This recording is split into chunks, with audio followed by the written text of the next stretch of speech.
Police in the U.S. have been filmed beating back protesters at an ongoing mass demonstration in New York in the biggest event yet in the 3-week-long rally called Occupy Wall Street. There's also reports of pepper spray being used on the crowds and numerous arrests at the rally. Thousands have been taking part in the sustained protest to demand social and economic change. Activists say they're fed up with breaking their backs at work while Wall Street bankers' bonuses keep flowing.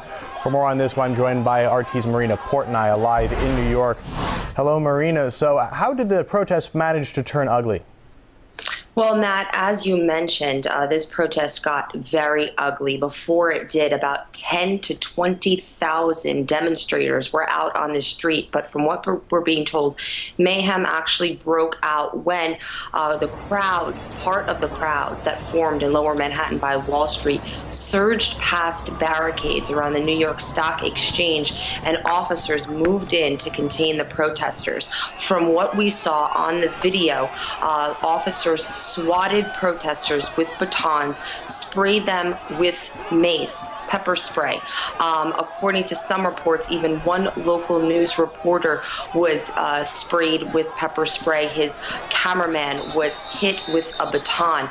Things clearly getting violent down by Wall Street as this demonstration was carrying on all day long. Cops have arrested dozens of protesters, but the final tally is not yet known. RT has checked in with the New York City Police Department, and they don't have a final tally yet. Now, let's remind our viewers, this is not the first clash between police officers and anti-Wall Street protesters. We saw last Saturday, nearly 800 of them were arrested in one day when they were taking part in a peaceful protest against corporate influence on U.S. politics, against what they call corporate greed, Wall Street greed. The week before, we also saw several anti-Wall Street protesters that are a part of this group called Occupy Wall Street. They were maced in the face by a police officer. Police officers have used orange netting to get to these protesters that they say are acting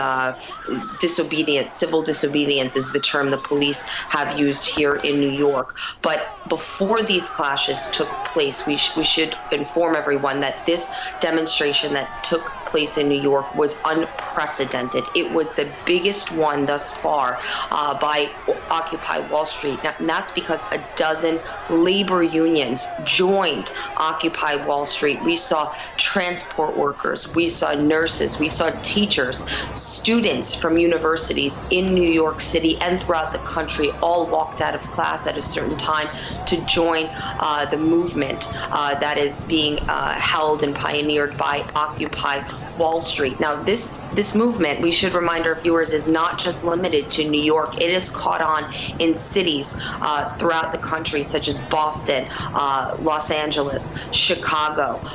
That's just to name a few. We know one is being planned in Washington, D.C. in the next few days. Now, this is clearly gaining enormous momentum. It's not just a group of activists. These are now all frustrated Americans coming together with grievances about the way the U.S. system is structured and the way the economy is in decline and not benefiting for the common day American. All right, and briefly, Marina, now you've mentioned that this is, we've seen these protests popping up nationwide in the U.S. in the several big cities. Is there a unified goal, though, from these protesters? I mean, right now it seems that they're protesting more of a concept than actually having a list of serious things that they want changed in America.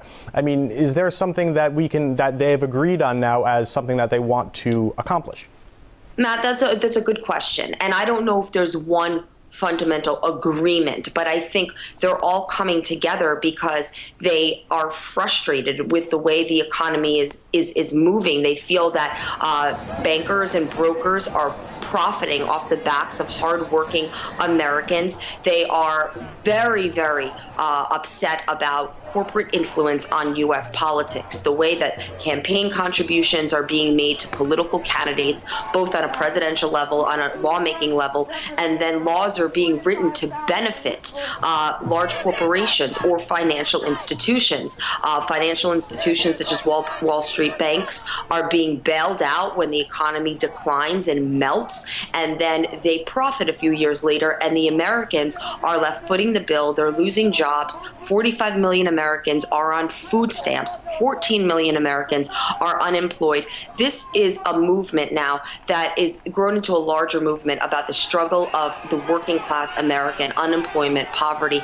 But what they want is accountability. They want their U.S. system, their leaders, to begin working for all Americans. They don't want the system to continue in a pattern that it has been, where corporations make contributions to, as I mentioned, politicians, and then politicians scratch the back of the corporations. Here's one example I could give you. These protesters, they brought to light the fact that J.P. Morgan Chase recently donated $4.2 million to the New York City Police Department, the largest donation ever made in history. And now these protesters believe that the police officers are not necessarily treating them fairly, that there's being a crackdown on their freedom of speech. But this movement, there is no denying it. It is getting bigger. These people are armed with facts. They're not just going out in the street and screaming. They're media savvy.